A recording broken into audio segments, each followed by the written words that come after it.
Bonjour, ici Julie. Aujourd'hui, je vais vous parler des 7 erreurs à éviter lorsqu'on démarre une garderie en installation. Erreur numéro 1. Ne pas prévoir assez de rangement. C'est sûr et certain qu'en garderie, on va tellement avoir de jouets, d'équipements, de matériel pédagogique, ça prend énormément de rangement. Alors, je suis convaincue que vous allez prévoir du rangement des armoires dans les locaux pour pouvoir mettre justement les couches, le linge de rechange, les crèmes à fesses, les jouets, ainsi de suite, le matériel pour faire de la rotation, justement de jouets pour toujours garder un intérêt pour les enfants.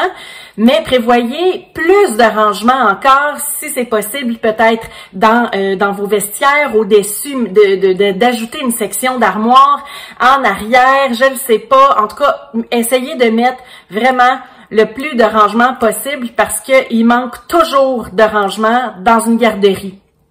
Les décorations, que ce soit justement les produits ménagers, hein, vous pouvez également prévoir justement soit un petit local avec une porte barrée justement pour mettre peut-être de l'équipement un peu plus gros et vos produits en même temps ménagers, et prévoyez aussi à l'intérieur de vos locaux des petites portes aussi barrées. Alors, première erreur à ne pas faire, c'est de pas mettre assez de rangement. Donc, du rangement, il y en a jamais assez. Essayez de trouver le plus de possibilités pour rajouter le plus de rangement possible. C'est sûr et certain que je vous promets que vous n'en aurez jamais de trop. Deuxième erreur à éviter. Si vous prévoyez accueillir des poupons, donc des enfants de moins de 18 mois, il va sans dire que vous allez sûrement prévoir l'achat d'un poupon-bus pour pouvoir agrémenter vos journées avec des promenades dans le quartier. Le poupon-bus est un équipement qui est assez onéreux et bon, bref, on souhaite le garder dans le meilleur état possible le plus longtemps possible. Alors, la deuxième erreur est de ne pas prévoir de lieu pour ranger le poupon-bus, alors que ça soit dans la cour en arrière, peut-être dans un cabanon barré, hein, parce qu'on veut surtout pas se faire voler ce précieux équipement-là, ou à l'intérieur de la garderie, mais bref, prévoyez un endroit pour pouvoir ranger le poupon-bus. Évidemment, si le poupon-bus est dans la cour, comme je vous ai dit, c'est préférable que ce soit dans un cabanon rangé pour pas que le poupon-bus soit exposé aux intempéries ou que ça soit facile de le voler, hein. Parce qu'on l'a dit, c'est un équipement qui coûte assez cher. Si vous prévoyez mettre un cabanon barré dans votre cour, le cabanon utilise des pieds carrés de votre cour. Donc, il va falloir prévoir une cour plus grande pour pouvoir respecter les ratios et les exigences du ministère de la Famille qui prévoit qu'on peut accueillir au moins le tiers de nos enfants à la fois dans la cour. Alors, il y a je pense que c'est 4 mètres carrés si je vais de mémoire par enfant. Alors, vous devez pouvoir accueillir le tiers de vos enfants dans la cour. Alors, si en plus de ça, vous avez un cabanon, vous allez avoir besoin d'une cour plus grande pour pouvoir accueillir et avoir le nombre de pieds carrés requis. Alors, s'il vous plaît, de grâce, deuxième erreur à ne pas faire, il faut vraiment prévoir une place pour l'entreposage du poupon-bus à l'intérieur ou à l'extérieur, mais une place adéquate. Troisième erreur à ne pas faire. Ne pas prévoir de place où les parents peuvent laisser leurs poussettes. Effectivement, il y a plusieurs parents qui sont soucieux de l'environnement qui vont venir en vélo, en chariot, en traîneau ou en poussette pour venir reconduire leur enfant à la garderie le matin et venir récupérer leur enfant à la garderie le soir. Souvent, ces parents-là vont vous demander de pouvoir laisser leur équipement sur place, que ce soit un traîneau, une poussette, une brouette, un vélo, pour que ça soit plus facile pour eux de ne pas faire un détour en finissant le travail, de retourner à la maison et venir directement à la garderie récupérer leur enfant. Évidemment, c'est impossible de pouvoir accueillir les équipements de tous les parents à l'intérieur de votre garderie. Je l'ai mentionné, on manque déjà de place habituellement. Faut prévoir un endroit, par contre, pour être certain que le parent soit satisfait et qu'il ne se fasse pas voler son équipement.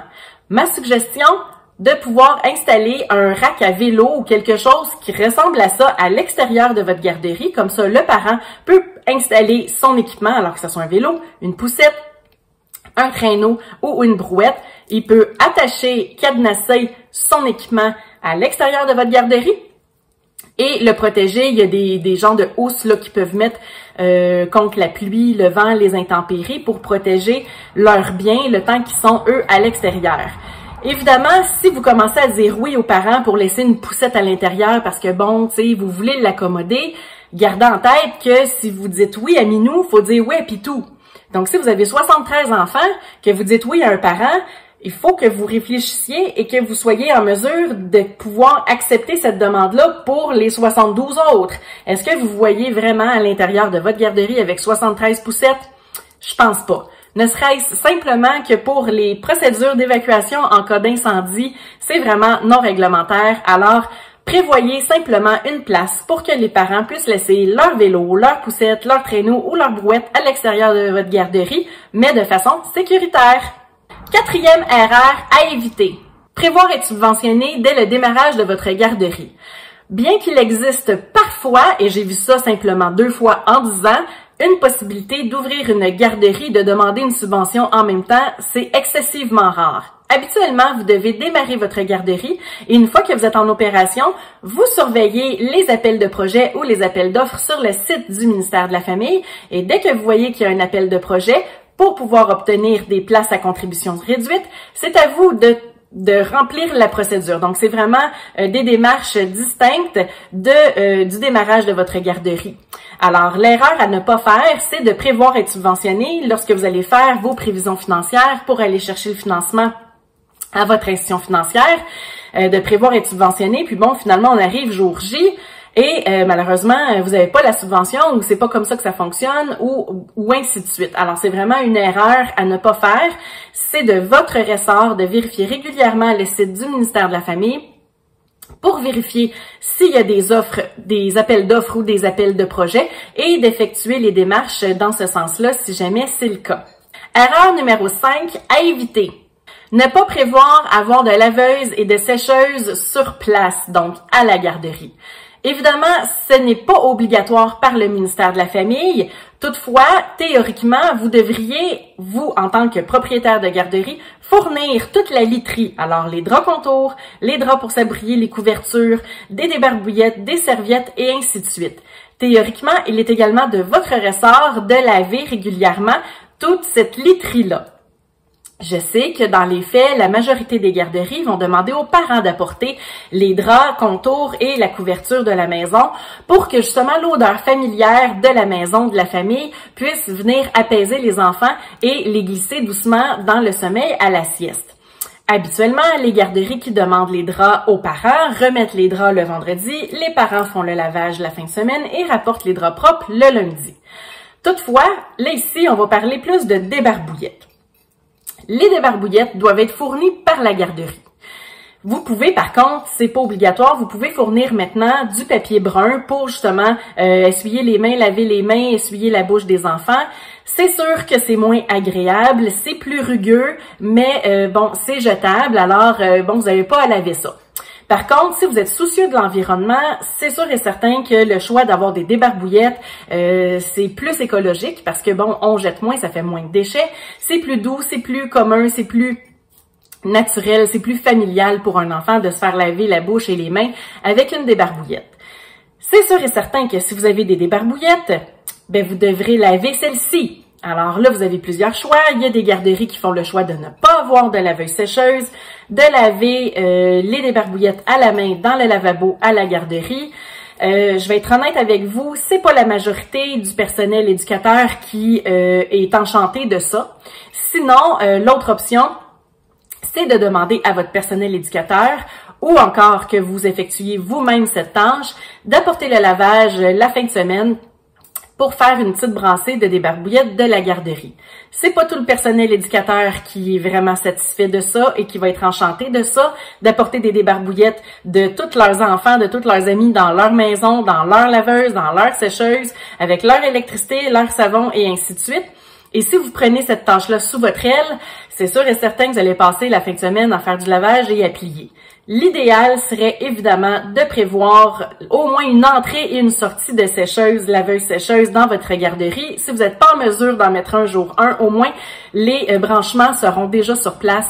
Mais s'il vous plaît de grâce, prévoyez quand même justement un endroit pour éventuellement, si jamais le cœur vous en dit, pouvoir installer une laveuse sécheuse. Erreur à éviter numéro 6. Ne pas aller visiter d'autres garderies.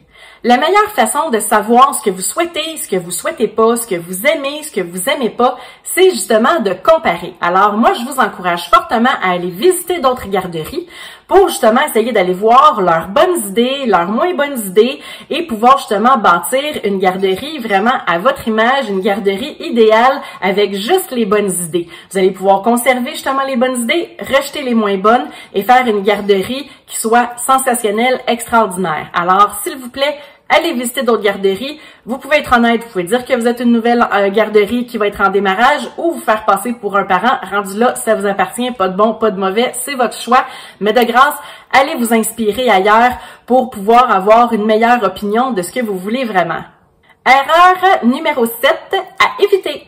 Ne pas avoir d'idée de ce que vous souhaitez avant de faire les plans d'aménagement par un architecte. C'est sûr que l'architecte, lui, il sait par cœur les lois et les règlements du ministère. Mais si vous l'amenez avec vous, que vous lui présentiez votre local ou une bâtisse, lui, là, si vous lui dites rien, il va partir avec ses idées, avec son plan. Et les architectes, évidemment, ce ne sont pas des éducateurs, ce ne sont pas des propriétaires de garderies. Donc oui, ils connaissent les lois, les règlements. Ils vont vous bâtir une garderie qui va être conforme aux exigences du ministère de la Famille. Mais peut-être que le bureau où est-ce que vous allez travailler sera dans le fin fond de la garderie, vous verrez pas passer vos parents, puis le bureau, il y aura pas de fenêtre. Ou encore, peut-être que l'endroit où la cuisine va être située, ben vous, ça correspond pas avec votre vision peut-être de votre garderie, ou si vous savez pas même. Bon, c'est sûr que l'architecte va être en mesure de confirmer le nombre d'enfants qui va pouvoir être accueillis à l'intérieur de votre garderie, mais si vous lui dites pas d'emblée combien vous voulez d'enfants à peu près de chaque groupe d'âge, lui, c'est sûr et certain qu'il va partir avec son idée, puis ça se peut que, surprise, il vous a dessiné une pouponnière triple, puis que bon, vous, triple, vous trouvez peut-être que c'est un petit peu intense, que vous préféreriez avoir une pouponnière double, par exemple, ou un groupe de 4 ans simple. Vous, l'idéal, ça aurait peut-être été un groupe de parents doubles parce que tous vos autres locaux vont être doubles. Alors, s'il vous plaît, réfléchissez, essayez de visualiser dans votre monde idéal comment serait votre garderie. Comme ça, une fois que vous allez rencontrer l'architecte qui va dessiner vos plans d'aménagement pour le ministère de la Famille, vous allez être en mesure de l'aiguiller avec un peu votre vision, vos valeurs, comment vous voyez ça pour qu'il puisse essayer de joindre l'utile à l'agréable. Ça ne veut pas dire qu'il va être capable de correspondre et de cocher tous vos critères, mais au moins, il va avoir une brève idée de comment s'enligner pour pouvoir commencer à dessiner les plans. J'espère que vous avez trouvé de la valeur dans cette vidéo aussi.